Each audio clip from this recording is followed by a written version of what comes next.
This time on Roadkill Garage, meet the Ford muscle truck. 460 power.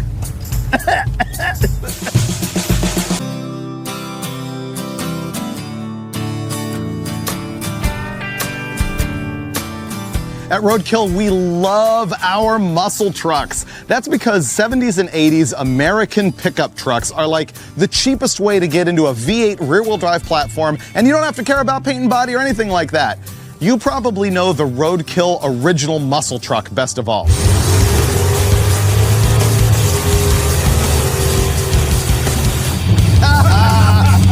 It's a 1974 Chevy short bed step side. We slammed the thing on the ground and threw in an all aluminum LS6 engine. And the last time out at the drag strip, that thing went 1276 in the quarter mile, which is super cool. And then there's the next muscle truck, which is Steve Dulcich's D100 right here, that's become known as the Mopar muscle truck. In a recent episode of Roadkill Garage, we threw a 408 cubic inch stroker into this thing, took it to the drag strip, and immediately blew up the rear end.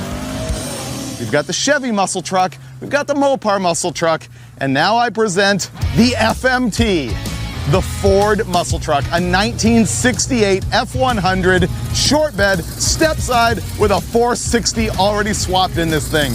It is going to be really good. Let's go for a ride. Go.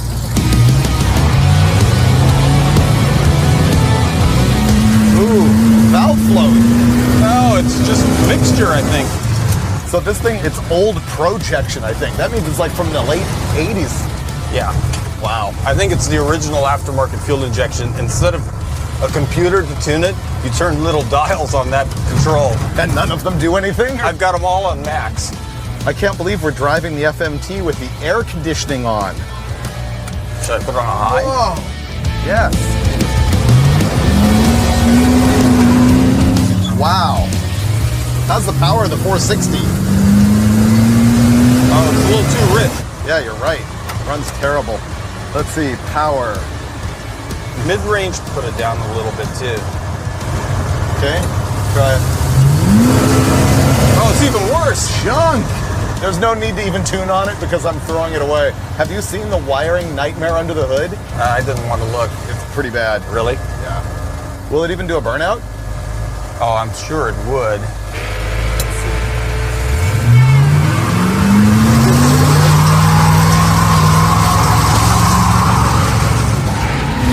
Whoa, that was pretty good. Yeah, not bad actually.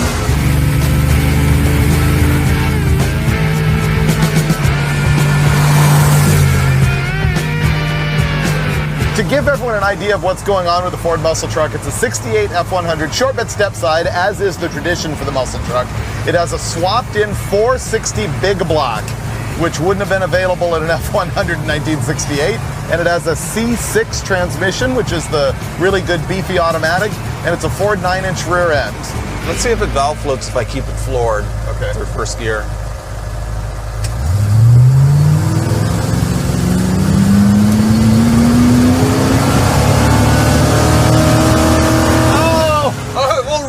It's a natural rev limiter. It's just done. It stopped revving at $5,000. Pretty good.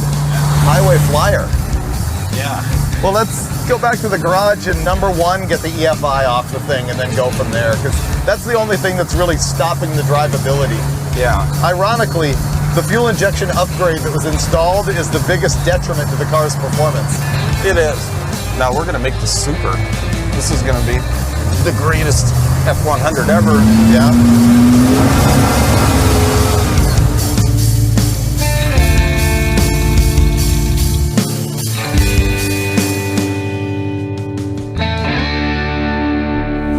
I think the FMT only has one fatal flaw. Let me guess. I think you can. It's 3 more initials, EFI. Yeah, unfortunately it's got this prehistoric throttle body setup on it that just is not working right. The deal here is that this fuel delivery is an ancient, like late 80s Holley projection setup, I think. I'm not even positive. I think it's probably one of the first aftermarket EFIs you could buy. Likely. Can I start it up for you one last time so you can see how much fuel oozes out of that thing? It's ridiculous. Watch this. He's going to fire it up, and you're going to see a cone of fuel spray out of here at idle. And it puts through so much more gasoline than you would ever have with a carburetor. Look at that. Why is it not starting? Because it's junk. So now you've seen firsthand the problem with this thing is that sometimes it doesn't start, it doesn't idle below 2,000 RPMs, so we're gonna put a carburetor on it. But it's perfect for a carburetor. It's a 4-barrel base on it. Let's take the hood off. It's gonna make it much easier to work on this thing, because I'm gonna agree. be climbing all over it.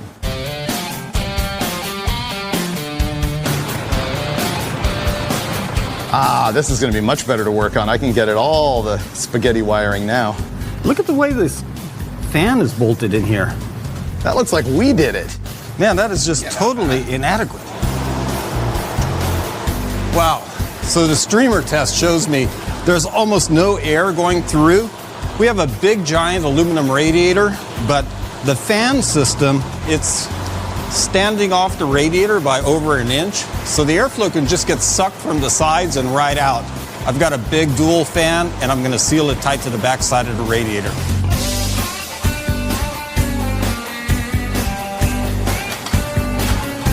Look at that. Look at this fan. It's just...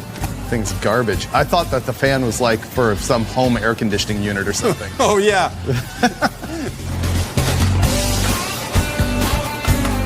Okay. Bye-bye throttle position sensor. Look, I'm already making progress. Goodbye fuel injection driver.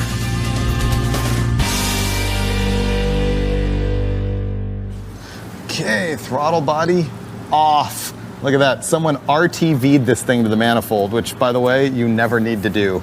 I mean, that's a roadkill butchery thing, but you could. Okay, show and tell. Here's what we're dealing with here. So this here is really rudimentary throttle body EFI, and it's called that because this is a throttle body. It has bores in it here that have butterflies that open when you step on the gas pedal to let air inside the engine.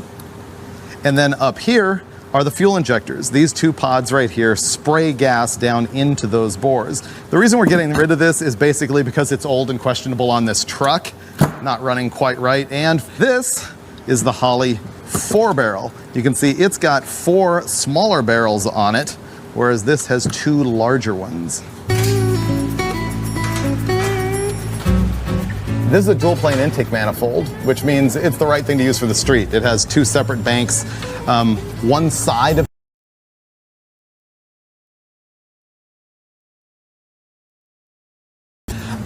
but do you remember what we've learned on the dyno several times? You don't want this divider between the 2 planes completely sealing up against the bottom of the carburetor or the EFI. No. And they don't run right unless there's a notch right there. So if I were you, I wouldn't use this 4-hole on there. I would actually put at least a 1/2-inch spacer on it so that the manifold can share pulses side to side. Yeah. You have a 1/2-inch spacer? I'll take a look. I'd like to have something that would insulate. That would be nice because this thing's hot. This manifold is super hot. That's probably because the exhaust crossover isn't blocked. That can also cause problems with fuel boiling inside the carburetor, which is why Dulcich is hoping he can find either a wooden or a phenolic resin spacer to put under the carburetor that just helps insulate it a little bit from all of that heat. And now we're going to the ultimate organized leak, the Holley carburetor. We're old guys, we love these. I couldn't find a better phenolic spacer, which I wanted to kind of insulate the carburetor a little bit. Oh, you didn't have one? No, I used it on the Mopar muscle truck, so I'm just gonna go with an aluminum spacer. Okay. Are you ready for the visual treat? It's gonna improve my mood. So what are you installing there? That's a Holley Street Avenger. I think it's rated at 750, or is it 780? The Street Avengers, they called 770s. Even Oh, 770, okay. But it has the same Venturi and bore size As a 750, yeah. Yeah. And it's a vacuum secondary carb. Looks great on there. Wow, it just lifted my mood like 100 points, and I was already feeling good.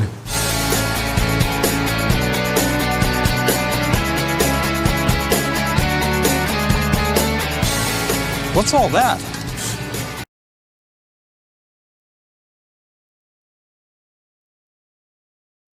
What's all this? I know, that's what I'm saying. Pisgetti everywhere. Yeah. The seller said, the wiring is not very good. No, that would be a compliment. It's a bird's nest. We can't have that in the Ford muscle truck. I know. You know one thing that you should probably train the audience on? What? Is the bootlegging history of the FMT. One of the things that really intrigued me about the truck, the seller described its past life, and that was hauling contraband from Humboldt to Bakersfield.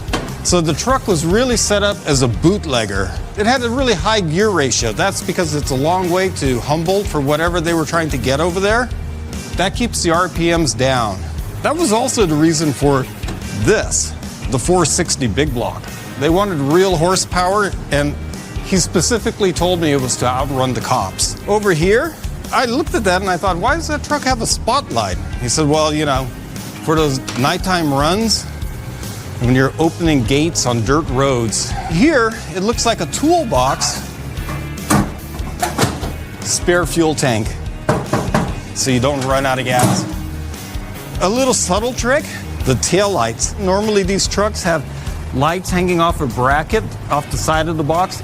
These are all the way in on the fenders, but you come in at almost any angle and they become shrouded and invisible. And it has a switch for turning off the brake lights to make them inoperable. So the old lighting trick. Oh, the all-important air conditioner, because when you're driving the bootlegger truck, you want to be bootlegging in comfort.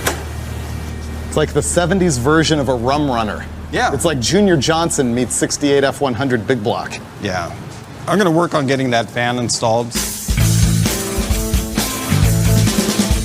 Derail Performance makes this. It has two 12-inch fans and a built-in shroud. It's way better than what was on it because of the shroud alone. But the other thing is, you've got 4,000 CFM of airflow. The old setup on that truck probably had 1,200 at the most. So this is going to move a ton of air, and airflow is critical. Hopefully, it'll keep the thing cool.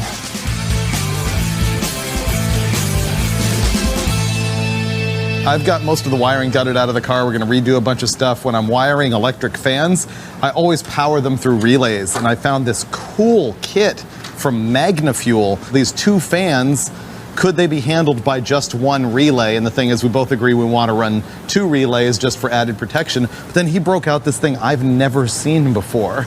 Check it out. It's just an inductive ammeter. We'll see what the draw actually is on these fans. Find out what we really need. Ready? Yep. Okay. You on there? I think so. Okay. Let me see.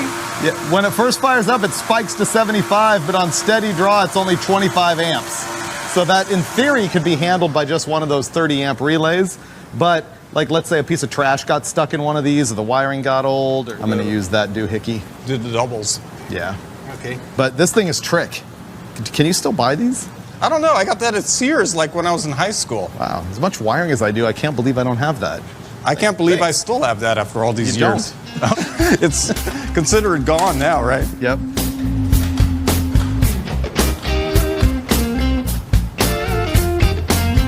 I've got most of the wiring gutted out of this thing. As a matter of fact, have a look at that pile of stuff on the bench over there. It's ridiculous how much wire I took out of this thing.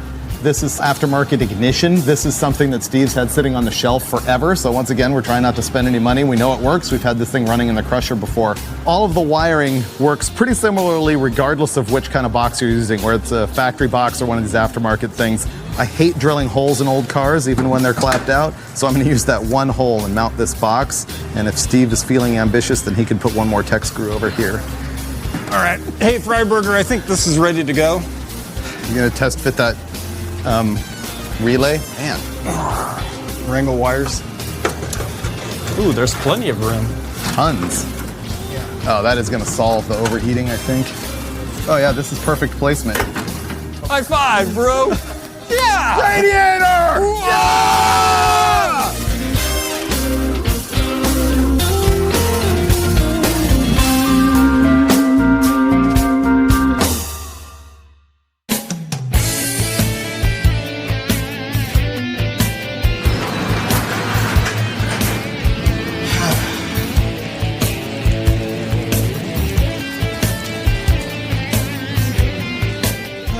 Tired.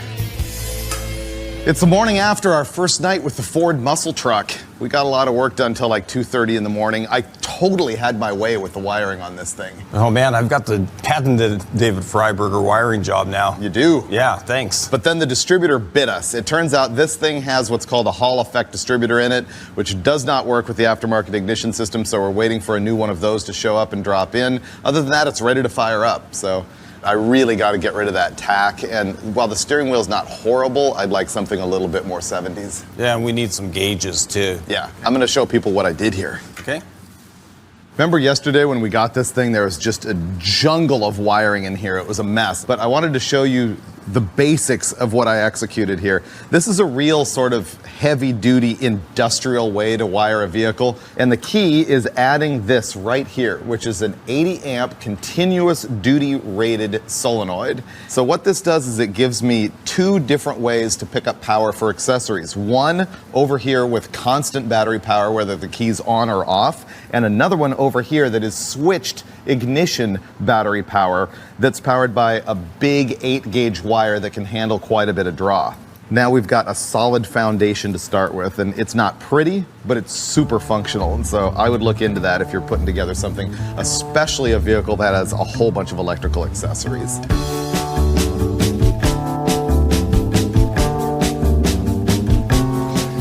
All right, step into the F100. We're going to change a few things in the cabin, starting with the wheel. Freiburger just totally styled me with this sweet Scott Drake steering wheel. It's kind of a Mustang reproduction, very traditional.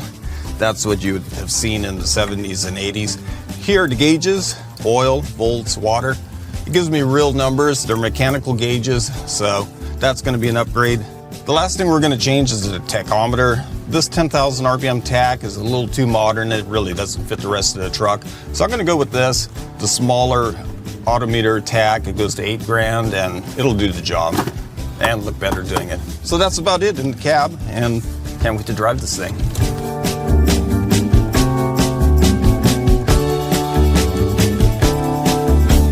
Ready?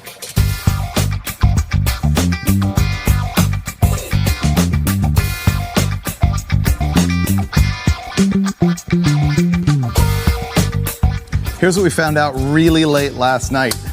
The ignition system wasn't going to work because the distributor that's in this thing is like out of a 90s EFI truck, and the magnetic pickup inside it is not a magnetic pickup. This is a regular old school magnetic pickup with a reluctor wheel and a sensor and everything. This has what's called a Hall effect, and it won't work with the aftermarket ignition that we've got it on now. It was being controlled by the EFI. So I have to change out the entire distributor in order to make it work, but this should be pretty quick.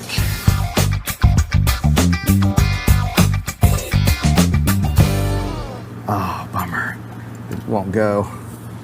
So the thing I'm dealing with now is the Ford oil pump drive shaft is a hex-shaped shaft that is driven off this at the bottom of the distributor down into the oil pump. And the thing is, that shaft is basically inside a hole like this, and it can fall over so that you can't get the distributor in. So that's what's happening, is I'm trying to deal with that, getting that shaft not to be up against the sidewall like that. Basically what it's going to take is a jack on that side of the truck. You mean your plan is to fix it with gravity? Yep. The thing is, you know, that shaft isn't straight up and down. It's actually leaned over. So what you're doing is bringing it upright. Okay, I think I got it. There we go. So before I took the distributor out, I marked two things. First, the location of the vacuum advance mechanism. You can see I marked it right there on the block. The second thing I did was mark where the rotor was pointing, and I marked that here, and you can see the rotor's not quite going there. I'm gonna hold the distributor down. Steve's just gonna tick the engine a little bit, which will then put it in the right spot, I hope. Ready? Tick. There we go. Okay, good. The twin tube chrome bumper is not cutting it. Now we gotta get rid of it. Oh, wow, that thing's heavy. Vast improvement in style and performance. We're gonna put on 15x8s all the way around. It's a wheel Vintiques wheel, OE style. It'll take a dog dish hubcap. And this is a 275/60/15 Cooper Cobra GT. And at the front, we got the 255/60. The front suspension on this truck is very weird. Instead of conventional dual A-arms, it's got two big I-beams that do this, which is why when we jack it up, you can see that the tires swing in towards each other. Look at the angle on this. It's unbelievable. I know. All right, coming down. All right, let's make this pooch run. All right. Ready? Yep.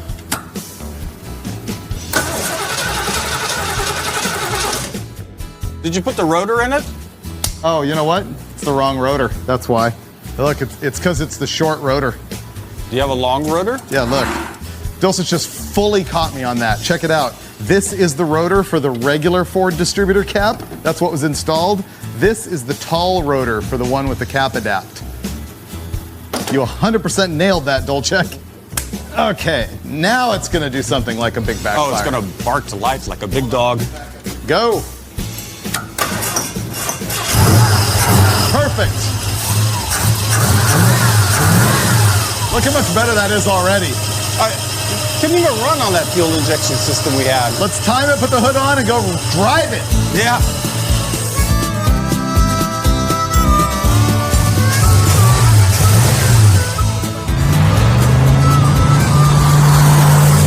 It immediately drives 100% better. Yeah. Oh, this is great. Yeah, it was virtually undrivable before. Wow, I feel like I could take this anywhere now. This is our best vehicle. I think it is. Well, the Mopar muscle truck is good because it's got the 4-speed and I like the style. It has a lot of horsepower. But this thing just cruises and has air conditioning. It's pretty quiet too. It's charging. It has 60 PSI of oil pressure. I bet you that 460 is really good. It is now. Yeah. Man, this thing's got a lot of torque. Shift's great. Yeah. Wow, it shifts like it's got a shift kit in it. It probably does. Yeah. If you were bootlegging cargo out of Humboldt, why wouldn't you have a shift kit?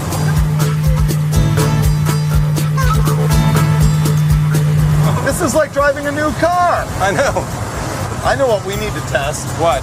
The 5,000 RPM capability.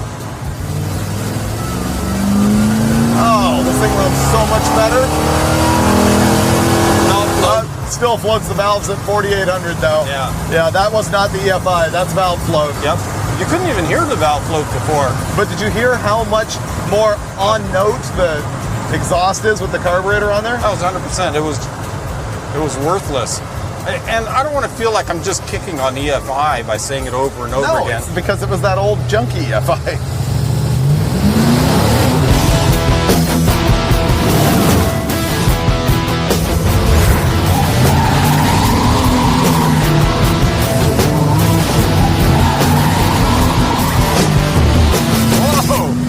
Pretty good.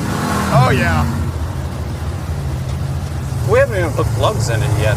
I know, we haven't done anything to this other than make it great. It's not misfiring as far as the plugs, but you know, the valves float thing. Burnout? Yeah. Here, I'm gonna roll my window down just for the experience of it because Good idea. yeah. Oh, and do you see the arm angle? Oh, that's perfection. Oh, it's just so peaceful out. I can hear the birds chirping.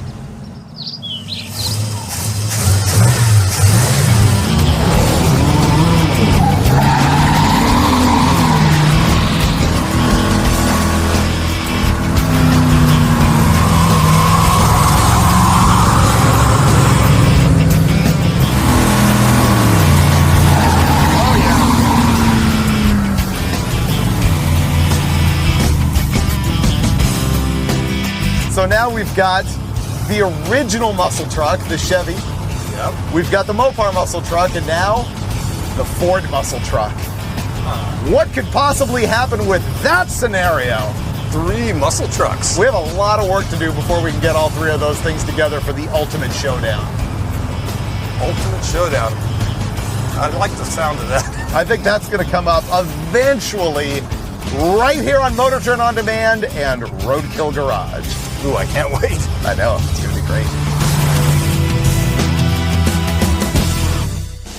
Hey, David, do you say derail? Or Derail, Really? I call it a derail. even though it's spelled D-E-R. Derail? Really? It doesn't have an accent on anything, it's derail. Oh, man, that's pretty nice. All right, I'm ready.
Where is love?